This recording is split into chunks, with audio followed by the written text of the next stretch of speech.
Good morning. We are extremely pleased that you're here. It is good to come together for the purpose of co-creating. Do you agree? You're knowing what you are wanting?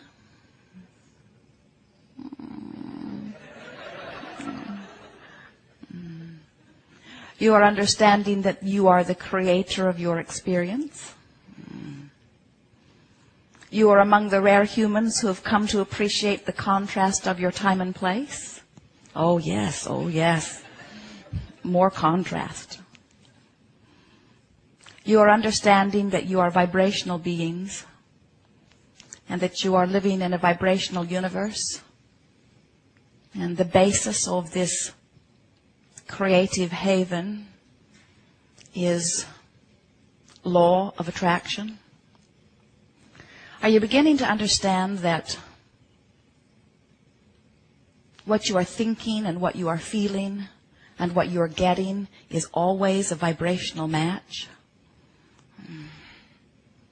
As we visit with our physical friends and we talk about this vibrational universe in which you are focused, sometimes, especially in the beginning of the discussion, the idea of being vibrational beings feels a little uncomfortable, even though you are magnificent vibrational beings. You are much more vibrational. You are much more energy. You are much more non-physical, meaning non-seen, non-heard, non-smelled, non-tasted, non-touched energy than you are the flesh, blood, and bone beings that you see. But you have done such an extraordinary job of evolving to this place of being masterful interpreters of vibration through your physical senses that you do not even realize that you are doing it. You are vibrational beings and you are interpreting through your senses. What you see with your eyes is a vibrational interpretation. What you hear with your ears is a vibrational interpretation. Even what you smell with your nose or taste with your tongue or feel with your fingertips. This is all because of your ability to interpret vibration. And because you were born interpreting, you tend to now conclude that what I interpret with my physical senses is reality. And what we are wanting to assist you in understanding and coming to as a result of our interaction here today is that you have the ability to interpret vibration far, far, far beyond these physical senses. And when you begin to attempt to sense vibration from that broader interpreter, which we would call your emotional center, then you begin to get a true reading of who you are. Then, and really only then, do you begin to understand the relationship that you have between yourselves and the non-physical energy. You are extensions of non-physical energy. You stand here in these physical bodies as extensions of much broader, older, wiser knowing. And so as you are projected here in this leading edge, and we really mean that, you are truly leading edge creators on the leading edge of thought.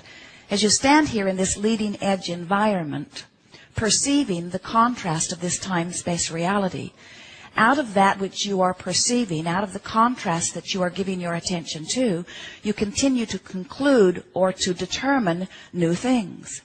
And as a new idea or a new desire is determined within you, the non-physical energy that creates all things comes forth in answer to that. In your physical environment, you have a phrase that we hear from you often, that many of you say with your words, but do not truly understand with the whole of your being. And that is, ask and it is given. For there are no more perfect words that we ever hear you speak that speak to the basis of this universe in the way that we know it to be. Because when any perceiver, whether you are a full-fledged, magnificent, functioning human, or whether you are the perspective of a cell in your body or the amoeba in the ocean, when any perceiver concludes, non-physical energy comes forth to answer that conclusion. In other words, no matter where you stand, a preference is born within you. You cannot stop this preference from happening. You cannot stop determining. You cannot stop perceiving and evaluating. And because everything in the universe is selfishly oriented, you cannot stop but conclude your preference. And as that preference is concluded within you, whether you speak it with your words or not, in that moment, non-physical energy comes forth in answer to it. And the evolution of your species, the evolution of all that you know, comes forth from that basis. We are all part of a universe that is attraction-based. There is no assertion. And what the attraction means is that everything is coming to you. Nothing can be pushed away from you. There is only inclusion. There can be no exclusion. And what that means to you in a very personal sense is that when you look out into the contrast and you see those things that you would like to have in your experience, and you see something wonderful and you say, oh yes, I'd like some of that, by your attention to it, not by your words yes, by your attention to it, you include it in your vibration. When you see something not wanted and you look at this awful thing and you say, no, no, I want not that. Get that away from me. By your attention to it, not by your words, you are including it in your vibration. So it turns out in this vibrational universe, there is no such thing as no. There is only yes. It is a good idea to begin yesing your way through experience, because when you are evaluating the contrast, you cannot help but notice what you do not want. That's part of your discerning process. But once you've identified what it is that you do want, then you would serve yourself very well if you would turn your full attention to the conclusion or the yes that you have decided and give your attention to that. So here you are, leading edge creators, true extensions of non-physical energy. And we want, more than all other things put together, for you to understand your full relationship with who you are. We would like you to begin to feel that you are extensions of this source energy. And we would like to encourage you to begin to pay attention to the way that you feel in order to understand whether you are in this moment allowing the fullness of who you are to flow through you or not. If you are allowing the fullness of who you are to flow through you, you feel clear, you feel good, you feel eagerness, you feel enthusiasm, you feel joy, you feel appreciation, you feel what you would call love. If you are not allowing the fullness of who you are to flow through, then you might feel something that you would call aggravation or frustration or disappointment or blame or guilt or even hatred or strong depression. In other words, the emotions that you feel are your true indicator of your connection to this source energy. So, I want to talk just for a moment about this emotional guidance system that is within you. Because once you understand what your emotions are giving you, then you will never again in any moment not know what your relationship is with that source energy. When you feel with us for a moment a sort of range of emotions. When you feel the feeling that you would call passion, what passion means is you are in this moment a true extension of the non-physical energy that is you.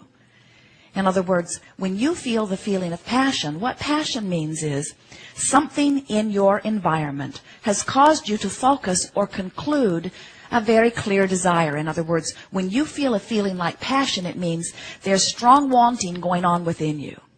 And in the feeling of passion, it means that there are no contradictory thoughts within you that are not allowing the desire to flow fully through you. When you feel a strong emotion like hate or rage or strong depression, any of those strong negative emotions, what that means relative to your desire factor is you still have a very strong desire going on within you. But the feeling of strong negative emotion means you are in this moment holding a thought. You have included some thoughts that are not vibrationally same as the desire that you hold. So what that means is you are including vibrations that are serving as resistance, that are not allowing the fullness of who you are to flow through you. It is important to understand in this vibrationally based universe that is based on the law of attraction that there is no such thing as exclusion. There is no such thing as pushing something away. And so that means every time you look at something and you gather great energy as you say, I really, really, really do not want that, what you're actually doing is holding yourself really in vibrational harmony with this thing you do not want. So you have set up a resistance factor within you that is disallowing the fullness of that which would be there otherwise. For some time we've been calling this gathering the Science of Deliberate Creation. And we like this title very much because it speaks to this ongoing study that you are all about. It speaks to this willingness to continue to take the thought beyond that which it has been before. But recently we've been adding an equal and very important co-title to this gathering. And this speaks more to what you are about and the emphasis that if we were standing in your physical shoes, we would be applying to this work. And we are calling it the art of allowing. Because that's really what your creating is about. It is about you finding a way to hold yourself in vibrational harmony with the well-being that is natural to you, so that the energy that creates worlds, or that God force, or creative life force, or whatever it is you're wanting to call it, can flow through you in a non-resisted way. We're calling this the art of allowing. If you wanted to be more literal about it, you could say this is the art of letting it in. It's the art of letting in the well-being, letting in the clarity, letting in the health, letting in the well-being that is natural unto me. We want very much for you to get a sense of that, because it is not only the basis of this seminar, it is the basis of your physical experience. Well-being is your legacy. Well-being is your promise. You are beings that are promised, you know it, you are promised well-being. There is not a source of anything other than well-being. There is no source of sickness. Oh, you could find a thought that causes you to include a vibration that sets up resistance within you that does not allow the well-being that is natural. And as enough of you do it, you begin to give it titles or labels, and you begin to say, this is sickness, there's a whole pile of sickness over there.